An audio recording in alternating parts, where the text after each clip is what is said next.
سلاوسان لبه من نيمرام لمرقى بانم. And this place is أمشي نحر زور خوشو.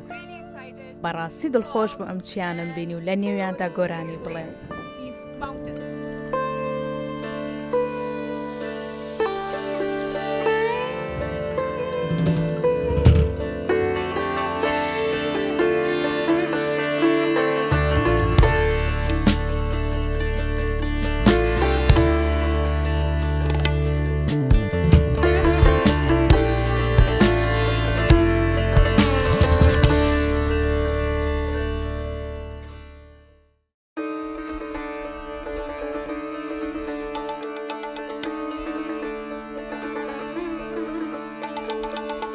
चरखना चरखना घूम चरखना घूम चरखना चरखना घूम चरखना घूम चरखना साइयां दा तेरी कत्तड़ वाली जीवे घूम चरखना साइयां दा तेरी कत्तड़ वाली जीवे कत्तड़ वाली जीवे कत्तड़ वाली जीवे कत्तड़ वाली जीवे लड़ियां वत्तड़ वाली जीवे घूम चरखना साइयां दा तेरी कत्तड़ वाली जीवे घूम चरखना साइयां दा तेरी कत्तड़ वाली जीवे घूम चरखना चरखना घूम चरखना घूम चरखना चरखना घूम चरखना चरखा बोले साईं साईं बादल बोले तू चरखा बोले साईं साईं बादल बोले तू कहे हुसैन फकीर निमाणा कहे हुसैन फकीर निमाणा कहे हुसैन फकीर निमाणा मैं नहीं पर तू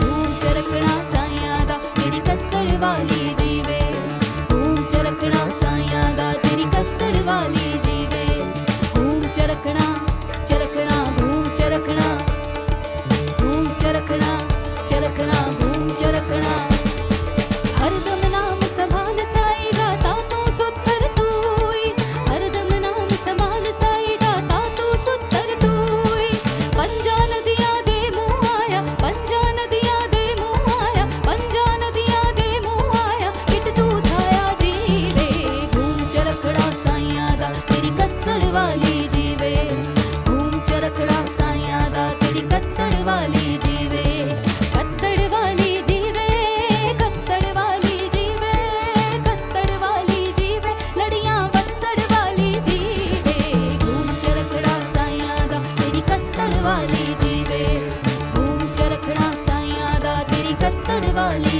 जीवे घूम चरखड़ा चरखड़ा घूम चरखड़ा घूम चरखड़ा चरखड़ा घूम चरखड़ा घूम चरखड़ा चरखड़ा घूम चरखड़ा घूम चरखड़ा चरखड़ा घूम चरखड़ा घूम चरखड़ा चरखड़ा घूम चरखड़ा घूम चरखड़ा चरखड़ा घूम चरखड़ा घूम चरखड़ा चरखड़ा घूम चरखड़ा घूम चरखड़ा चरखड़ा घूम चरखड़ा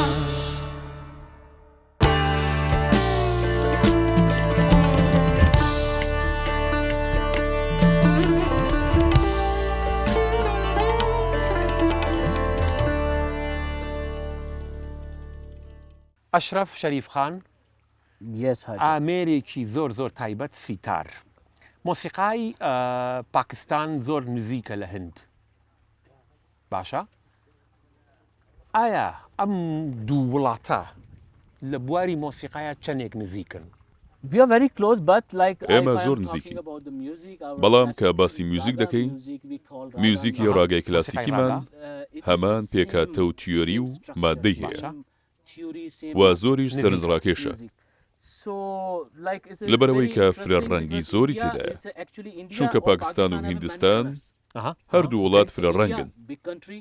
So میوزیکی Indian کلاسیکی classical music in هیندستانی two parts, دەبێتە South دوو Indian بەش. and North Indian. بەشی South باشووری Asia وڵاتانی هەروەها South بەشی Asia باکووری. I can explain you. South Asia میوزیکی is کلاسیکی include باکووری North Indian, هیندستان، classical پاکستان، music, Pakistan, ئەفغانستان، نیپال، بەنگلادێش، سریلانکا و ماڵدیڤ لەخۆ دەگرێت. أوكي There's the seven countries. ئەم حەوت حوت وڵاتە وڵات هەمان پێکاتی ڕاگایان هەیە. Same raga structure. با. So I'm ڕاستەکەی actually calling من this ئەمەی پێ terminology دەڵێم.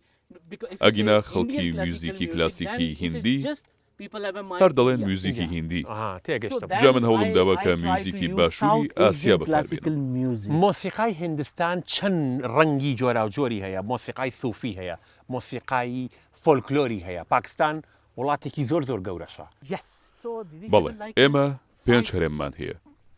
province.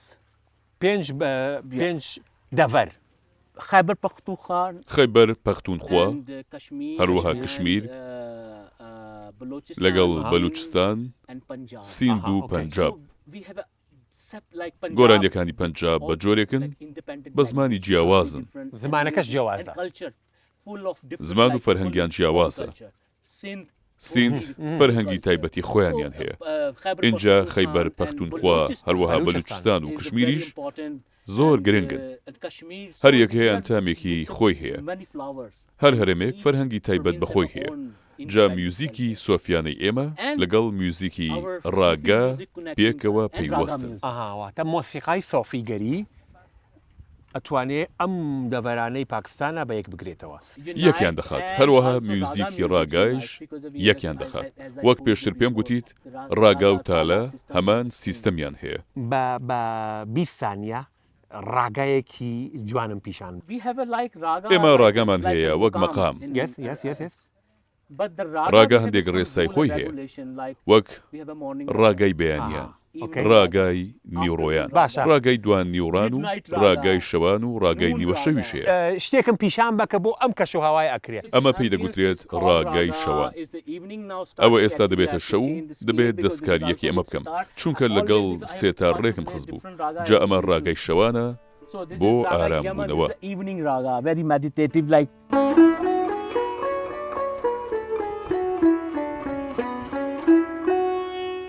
किनारे किनारे किनारे किनारे दरिया कश्ती बांधो रे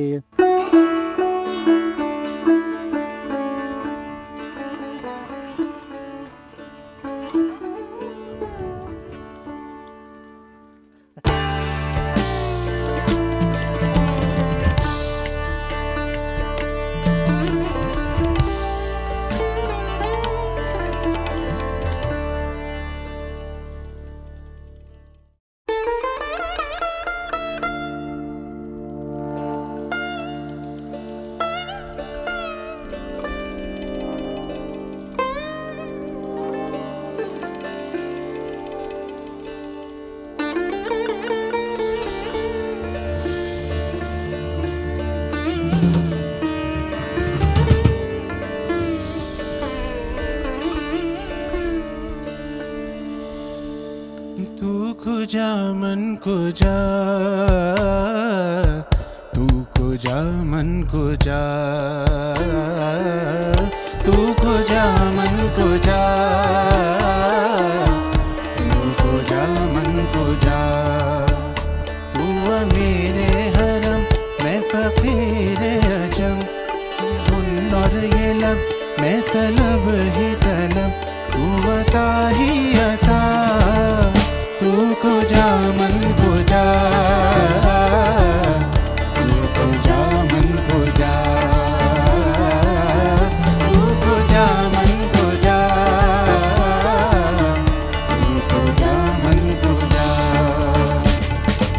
इल्हाम है जामा तेरा इल्हाम है जामा तेरा कुरान इमामा है तेरा कुरान इमामा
شەهباز ئەم ئامێرێکە کە زۆر جار بینیومانە تەبلە لە دنیا زۆر مەشهورە شتێکی هەیە پێ ئەڵێن بۆڵ چییە چۆن پێناسەی بۆڵەکەی بۆڵ زمانی تەپڵە جا زمانی تەپڵ وەک ئەلەڤایە کە وشە و ڕستە و چیرۆکیان لێ دروست دەکەین بۆ نمونە دەنگی بنچینەی تەپڵ ئەمانن زمان So, for example, the basic sounds of the tabla, na, tin, tete, tun, ti, and ra. لە دەستە پیش ئەمانە هەن Ghe and kat. So, ghe, kat. اینجا دەنگەکان پێکەوە تێکەڵ دەکەین بۆ ئەوەی دەنگی نوێ دروست بکەین Dhin, پێکەوەیە وایە yeah, tera kita. پاشان بۆ نمونە ئەم وشەیە دروست دەکەین Dadri kita kita. Dadri kita kita. Dadri kita kita. Dadri kita kita. ئیتر ئەمانە وشە و ڕستەکانن These are whole words and sentences, and we have. جملاتە زمانە And we جا have, ئێمە ئاوازی زۆر کۆنمان هەیە ڕیتمی فۆلکلۆریمان هەیە تالمان هەیە تال ڕیتمێکە لەسەر بازنەی کات Tal is a rhythm or a time cycle. باشە تالێک نمونەیەکی تالم پیشان بەو For example, بۆ نمونە تاڵی فۆلکلۆری کە ڕیتمێکی فۆلکلۆریە which is کەهروبا کەهروڤا ڕیتمێکی هەشتیە which is a زیاتر هی پەنجابە با نمونەیەکت بدەمێ So I'll give you an example. So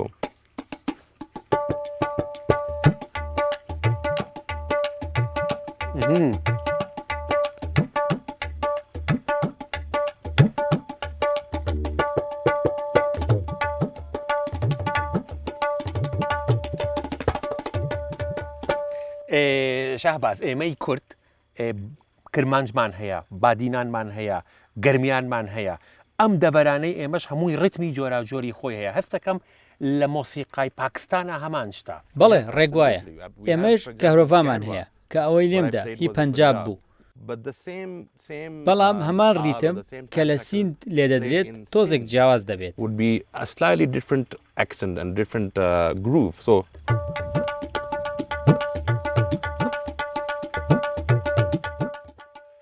هەمان same, ریتمە rhythm بەڵام تۆزێک جیاوازتر لێ دەدرێت بە شێوەی سێ چوار in Balochistan. So یان لە بەلوجستان ئەها 6 و 8 6 yeah, 6/8. بەڵێ شەشوەشت And then we have اینجا Peshawar پیشاوەر و area. ئەو شوێنانەشمان هەیە Again, slightly different too. ئاکەی So the rhythm ریتم و تاڵەکە هەمان شتە بەڵام شێوەی ریتمەکە لە هەرێمێکەوە بۆ هەرێمێکی دی دەگۆڕێت from province to province. دەستخۆش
ئێزاز مۆسیقای کەڤالی موزیکێک بوو پاکستانی ناسان بە دنیا نوسرەت فەتەلی خان یەکێک لە گەورەترین گۆرانی بێژەکانی وڵاتی ئێوە کەڤالی چییە؟ باسی کەڤالیم بۆ بکە. کەڤالی موزیکێکە لە موزیکی ڕۆحانیەوە وەرگیرەوە یەکێک لەو جۆرە کۆنانەی موزیک کە لێ درراوە تەنانەت هی پێش کلاسیکە جا ئەمە لە پاکستان زۆر بەنێوبانگە لەبەر ئەو چێژێک کە هەیەی لە پاکستان بە شێوەیەکی فراوان پەسەند کراوە شتێکی کەڤالیم بۆ بڵێ. भर दो झोली मेरी या मोहम्मद लौट कर मैं न जाऊंगा खाली भर दो झोली मेरी या मोहम्मद लौट कर मैं न जाऊंगा खाली.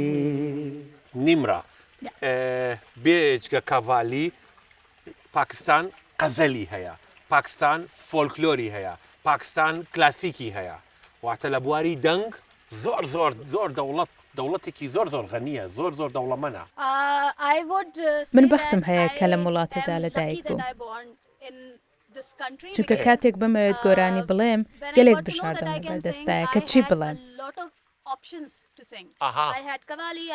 کاڤال، غەزەل، کلاسیک، فۆلکلۆر، سۆفی زۆری دیکە هەیە کە ناتوانم باسییان بکەم. دەریایەکە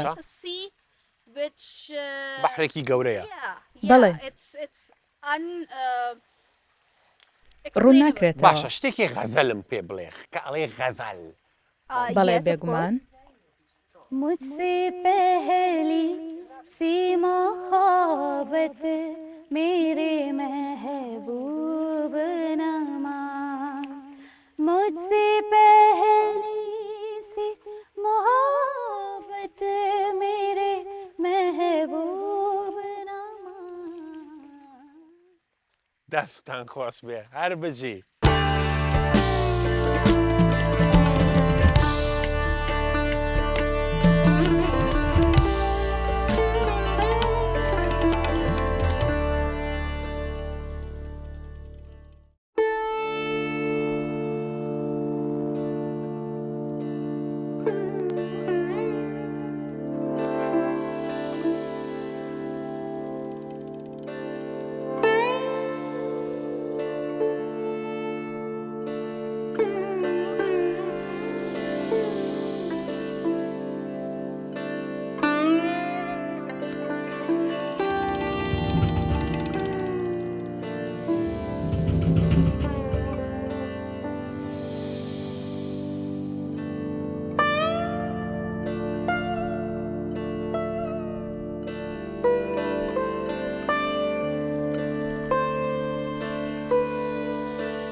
ئەشرەف گیان ماندوو نەبی برژاوێکی عەزیم لە ئۆستا سامان لە سیتەک.